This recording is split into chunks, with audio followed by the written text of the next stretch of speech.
Hi, my name is Andy Yolovich. I'm an e-crime investigator on the Threat Investigations and Intelligence team in the Paranoid Security Org, and I'm here to talk to you about cybersecurity. As employees at Verizon Media Group, we have access to a lot of sensitive data that is of high value to our adversaries. If we look at the attacker lifecycle, we see that the first step our adversaries would take in an attack against Verizon would be to identify a target.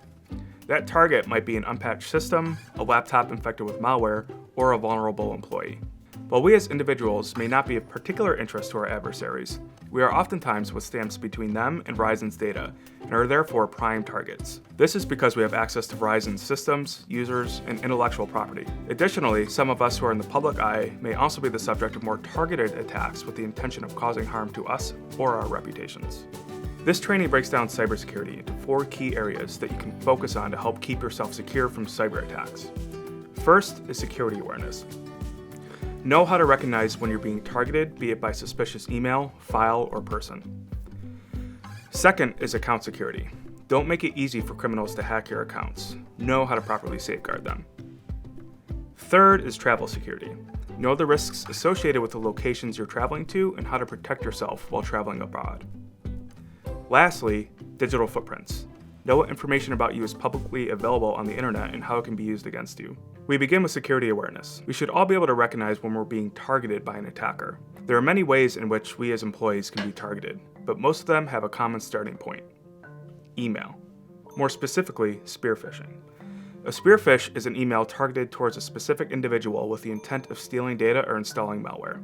The best ways to identify spear phishing email are by looking at the sender of the email, the source of any links embedded in the email, the files attached to the email, and the message headers. First, look at the sender of the email. In this example, we see that the email is from American Express, but something seems off. The email address here is americanexpress@axep.com. This sounds very similar to aexp.com, which is an abbreviation for American Express, but it's not the same. This technique is very simple for attackers to implement and therefore quite common. Sometimes it's a bit more difficult to identify malicious senders. In this example, the attacker has spoofed an oath.com email address. Email spoofing is the forgery of an email header so that a message appears to have originated from someone or somewhere other than the actual source.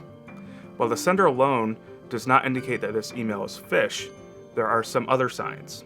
Notice a spelling error in the 3rd paragraph. Errors like this are not common in legitimate emails. We can also look at the hyperlink embedded in the email. If you hover over the link, don't actually click on it, just hover. We see that the source is not what we might expect in an email from security. Why is Mission Control telling me to go to detailswire.com to dispute a traffic ticket? Something here just doesn't add up. To see the link sources in Gmail on your mobile phone, simply click and hold the hyperlink to see the destination without actually following it. Another way to identify senders and link sources is by viewing the message headers. To do this in Gmail, click on the downward arrow in the upper right-hand corner of the email and select Show Original.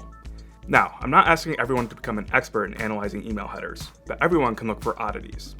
Here, we can see that this email was received from the server mailer1.threatsim.com, and oath.com does not designate this domain as a permitted sender.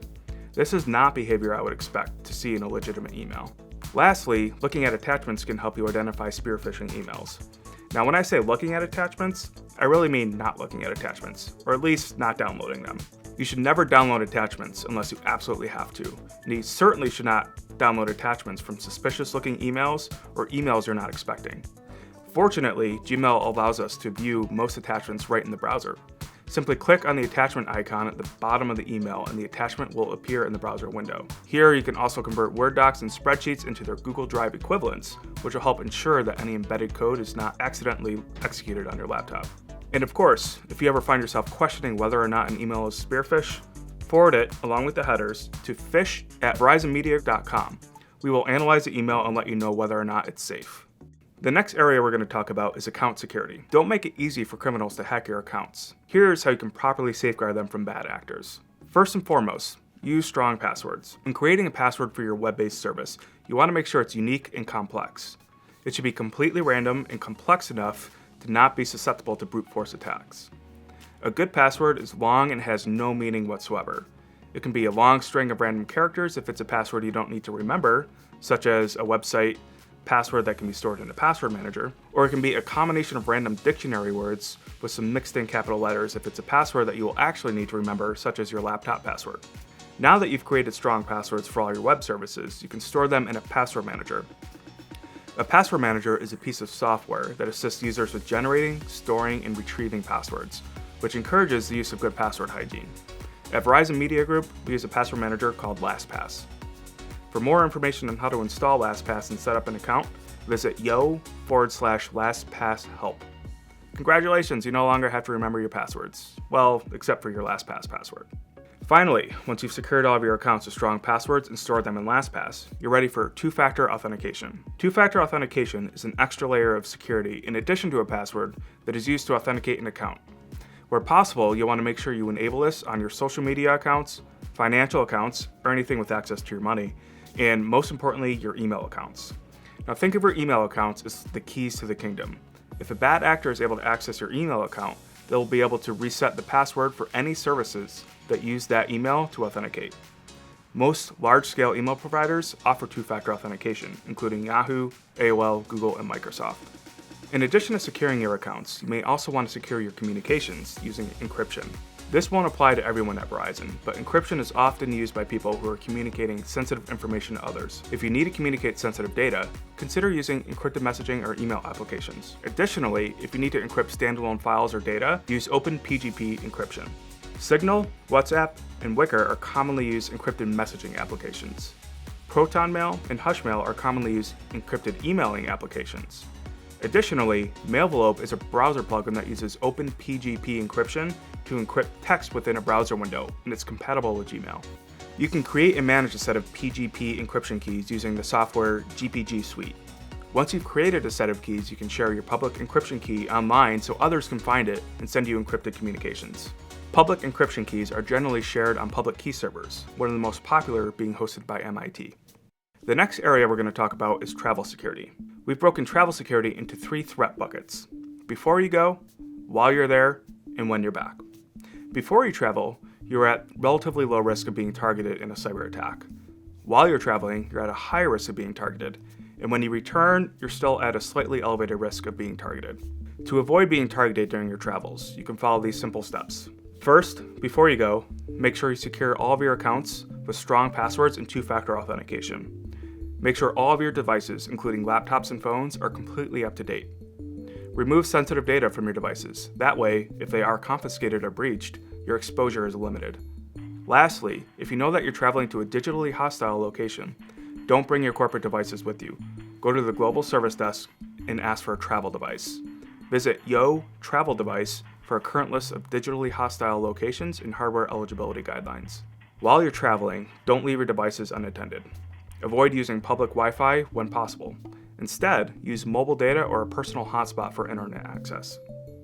If you need to use public Wi-Fi, connect to the corporate VPN so that if your traffic is intercepted, it cannot be read. Turn off Wi-Fi and Bluetooth on your devices when they're not in use to avoid any unwanted connections. Don't use public USB ports or chargers. These are particularly popular in airports, but you don't know what's on the other side.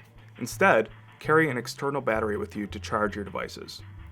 Lastly, use a privacy screen when you're on your laptop in public to prevent eavesdropping.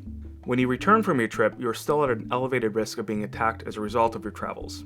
To mitigate this risk, make sure you forget any public Wi-Fi or Bluetooth connections that you used while traveling to prevent further connections to your devices.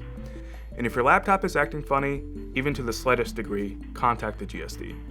If you connected to any web services, particularly from public Wi-Fi, make sure to reset those passwords. If you used any travel devices, do not connect them to the corporate network and immediately return them to the GSD. The last area we're going to look at is digital footprints. Digital footprints refers to the information about you that exists on the internet. There are 3 things to consider when thinking about your digital footprint. 1, what personal information about you is publicly available on the web? 2, what are you posting online and who can see it? And 3, how can the above 2 points be used against you by an attacker? Now, some of your digital footprint is not really within your control. Have you ever used a website that's been involved in a security breach? Chances are yes. Attackers may find your data from a breach, and that's not really within your control. The same goes for people's search engines. You likely didn't post your address, birth date, and family tree to mylife.com, but they compile it from a variety of different sources and display it for the world to see. While this aspect of your digital footprint is somewhat unavoidable, there are others that are more within your control. After all, you can decide not to post personal information to Facebook. You never know for sure who can see what you post online or how it can be used against you. For example, look at this fun, seemingly benign post. It contains a lot of personal information about the user, and while she's only sharing it with her friends, what happens if one of their accounts gets compromised? This user may have very strong password and two-factor authentication enabled, but if a sophisticated attacker really wants to target her, they can compromise any one of her friends and have full access to this information. Now, you may be asking, well, what's the worst that can possibly happen if one of my friends is compromised? A lot. Information from your digital footprint can be used by an attacker to answer your security questions or social engineer their way through customer support and into your account. So how can you reduce your digital footprint? Follow these simple steps. Don't reuse your passwords. They're too easy for attackers to find on the dark web. Close accounts that you no longer use to reduce the size of your digital footprint. Limit what information you post about yourself online. Know what your privacy settings are on social media. You may be surprised by who can see what you're posting. Know what information can be gleaned from your social connections and keep that in mind when sharing information about yourself. Where possible, unsubscribe from popular people search engines such as Spokeo, MyLife, and whitepages.com. And lastly, educate your friends and family, because a compromise of any one of them can be used against you. That concludes today's cybersecurity training. Keep all this material in mind as you enjoy the services of the internet. If you ever feel you're being targeted online, please reach out to the Paranoids by email at paranoids@oath.com, Slack at paranoids-public, or by visiting us on the street. Thank you and stay safe.